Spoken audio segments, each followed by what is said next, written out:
पाटील ओ पाटील पाटील बोल बोल धोंड्या. जरा थांबा की. हा बोल. जरा माणसं बिनसं बघा की आजूबाजूला. माणसं बिनस. अरे कुठं तिथं माणसं? कुठं आहेत माणसं? हा. अरे ही बॉडी काय तुम्हाला जनावरांची वाटली का काय? अरे मी माणूस माणूस. तू हनी माणूस? हा. अरे काय बोलतोस धोंड्या? पाटील मला एका प्रश्नाचं उत्तर द्या. अरे विचार. हा ग्लास. हा ग्लास? हा ग्लास नाही हो, माझ्या हातात हा ग्लास आहे असं समजा. धोंड्या हा. अरे सकाळी सकाळी ढोसून बिसून आलास का काय? अहो मला सांगा, हा ग्लास अर्धा ग्लास तुम्ही कसा म्हणाल? हा ग्लास याला म्हणतात अर्धा भरलेला ग्लास. गाव पाटील हा. तुम्ही काय शाळेत असताना 10वीत नापास झाला होता काय हो गणितात? ये फुकणळीच्या. अरे तसं नाही, उत्तर चुकलं म्हणून मी म्हणलं. उत्तर चुकलं माझं? वय वय. मग तू सांग शाण्या. सांगू? हा सांग. सांगू? अरे सांग की, ना तर कमरेत लात घालतो बघ. नको लात नको. अर्धा रिकामा ग्लास म्हणतात. येड धोंड्या. अरे इथं भेटलास, आता वरती सर्गात नकोच भेटूस बाबा. नाही भेटणार नाही भेटणार. येऊ मी? जावा जावा जावा. ग्लास वरला येड फुलचं कुठलं. अरे अरे स्वर्गात कसा भेटणार? कारण मी जाणार स्वर्गात, तुम्ही जाणार नरकात. कशी भेट होणार हो आपली? काय तुमचे पराक्रम. काय बोलणार या गावातल्या बायकांना बाई? काय सांगायचं वय की गंगे, गावातल्या सवाशिनी बायकांचं काही खरं नाही बघ. का ग बाई? अगं ती वांजुटी पार्वती कल माहेरहून आली. आता दररोज तिचं तोंड बघावं लागेल आपल्याला. आता ग बाया, आता काय करायचं? तुला सांगते ऐक, आपण असं करू, बकुळा काकूला सांगून तिचा चांगला बंदोबस्त करूया. हा, आपण तिला असं सांगू, काल ती गावातली म्हातारी मेली ना, ती या वांजुटीचं तोंड बघूनच मेली असं सांगू. आता काही या वांजुट्या पार्वतीचं खरं नाही. घोबडावानी तोंड घेऊन लई दिमागात वाटती. अगं तुला माहितीये काय काय? आता माझ्या म्हशीचं नाव मी काय ठेवणार आहे? काय? वांजपारी.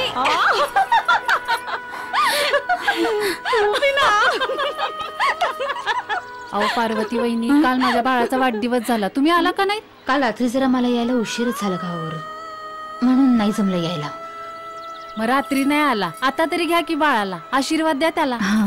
ओ कलाबाई, अहो हे काय करताय? वांजुटीच्या हातात कशाला देताय बाळाला? तुमची अक्कल कुठे गेली या? तुमच्या बाळाला काही झालं म्हणजे? आमचं नाही ऐकायचं ना तुम्हाला? मर्म तिकडं. ए चल ग बाई बाई चल. जाऊ दे पार्वती वहिनी, त्यांचं नका मनावर घेऊ, त्या तशाच आहे. नका रडू, चला येते मी.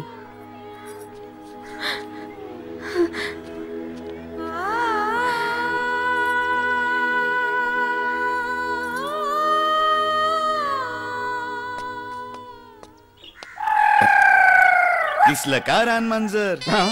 आजचा दिस खराब जाणार. पाटील अहो मला असं टाळू नका, माझं तुमच्याकडे एक काम आहे.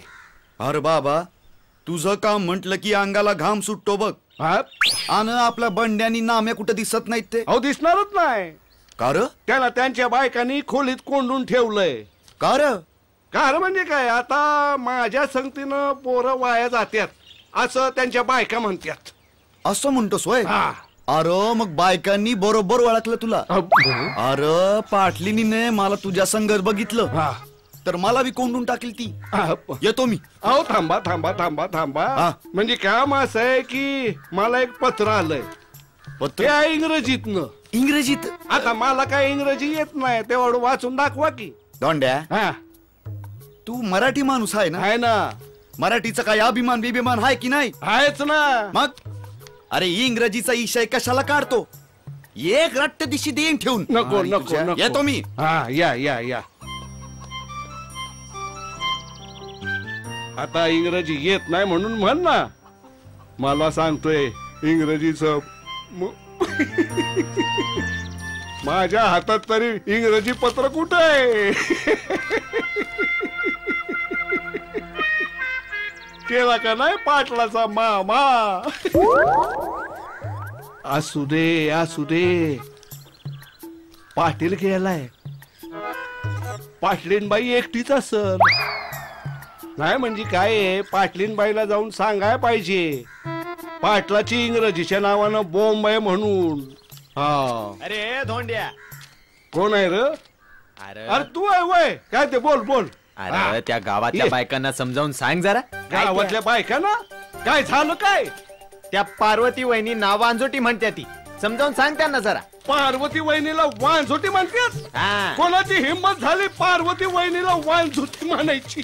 चल चल तू तू हो पुढं, मी आलोच. हा, ये जा, लवकर. पुढं हो तू हो. पार्वती वहिनीला वांझोटी म्हणतात. समध्या बायकांना मीच समजवायचं होय. हा जसं काय मी गोकुळातला कान्हाच. देवा, माझ्याकडून अशी कुठली चूक झाली? कुठल्या कर्माची फळं भोगते मी? लोक मला वांझोटी म्हणतात. वांझोटी हा शब्द ऐकून ऐकून माझे कान बधीर झालेत. परमेश्वरा,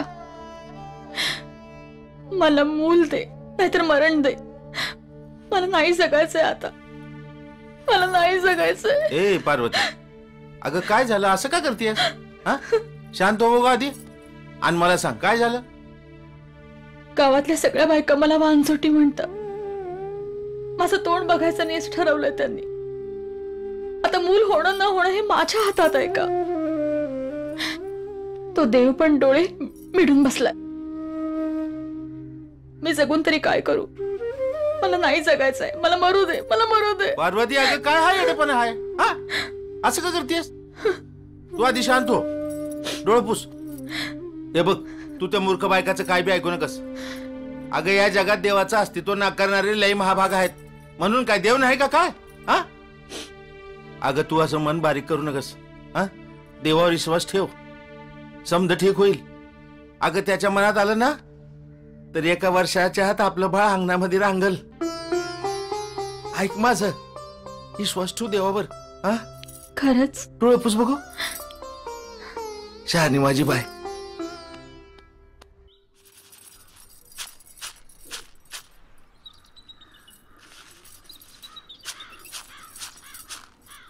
बकुळा काकू, हा मंगी, तू वय ये ये बस. आणि मला सांग कसं काय येणं केलंस? बकुळा काकू, तुमची सून पार्वती कुठे गेली? बाहेर गेली. का ग? बरं झालं बाई. हा, बकुळा काकू, तुमचं काही खरं नाही बघा. जरा सांभाळून राहा. का ग? काय झालं? अहो, परवा एक म्हातारी मेली गावात. वय आता तिचं आयुष्य संपलं, ती मेली. अहो तसं नव, मग तिने म्हण एका वांजोटीचं तोंड बघितलं. हा हा, फार गुणाची होती व म्हातारी. अगदी तुमच्यासारखीच. अगं पण हे समजा तू मला का सांगतीयस? अहो, तुमच्या बी घरात पार्वती आहे ना व वांजोटी. तवा जरा सांभाळून राहा. अजून तुम्हाला नातवाचं तोंड बघायचंय. तू काय म्हणतीयस मला काय बी समजत नाही ग. अहो काकू, परवा एका ज्योतिषानं सांगितलं पार्वतीला म्हण मुलंच होणार नाही. तुम्ही नातवाचं तोंड कधीच बघणार नाही. हा, म्हणून म्हणते सदाशिव भाऊजींचं दुसरं लग्न करून द्या. दुसरा मार्गच नाही बघा. बरं, मी येते. बरं, परवाच एक म्हातारी मेली गावात. तिने म्हण एका वांजोटीचं तोंड बघितलं होतं. मला मरायचं नाही. मला नातवंडाचं तोंड बघायचंय. नातवंडाचं तोंड बघायचंय. नाही मरायचं एवढ्यात. नाही मरायचं.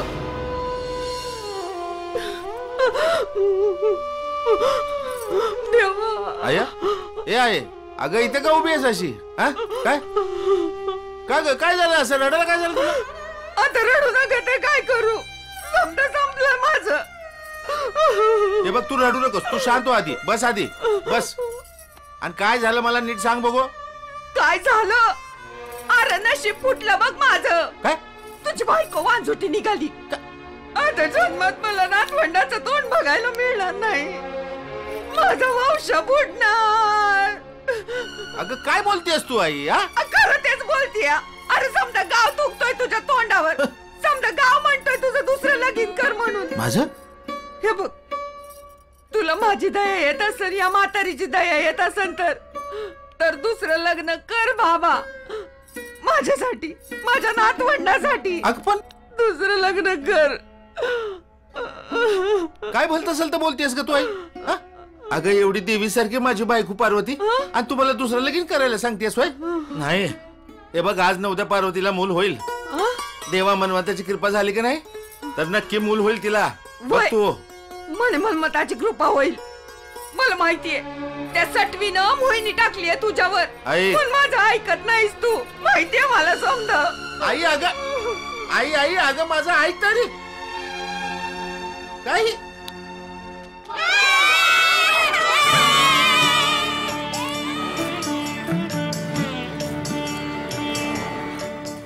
ओम भिक्षान देहि माई कोरान्न भिक्षान देहि माई कोरान्न भिक्षान देहि.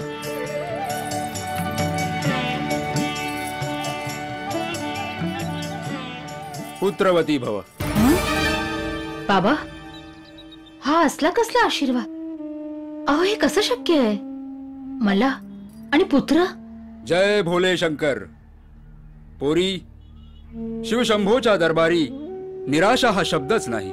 तू शिवभक्त आहेस. नशीब बदलण्याची ताकद शिवभक्तामध्ये असते. सारा खेळ परमेश्वराच्या आशीर्वादाने चालतो. त्याच्यावर विश्वास ठेव म्हणजे झालं. बाबा, हे असं झालं तर तुमचे उपकार मी जन्मभर नाही विसरणार. पण बाबा, ही गरीबाची चेष्टा तर नाही ना? खबरदार पोरी, माझ्या आशीर्वादाला चेष्टा समजलीस तर जगात चमत्कारालाच नमस्कार असतो.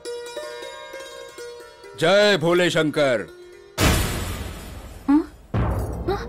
बाबा, बाबा, मी चुकले, मला माफ करा. जय भोले शंकर.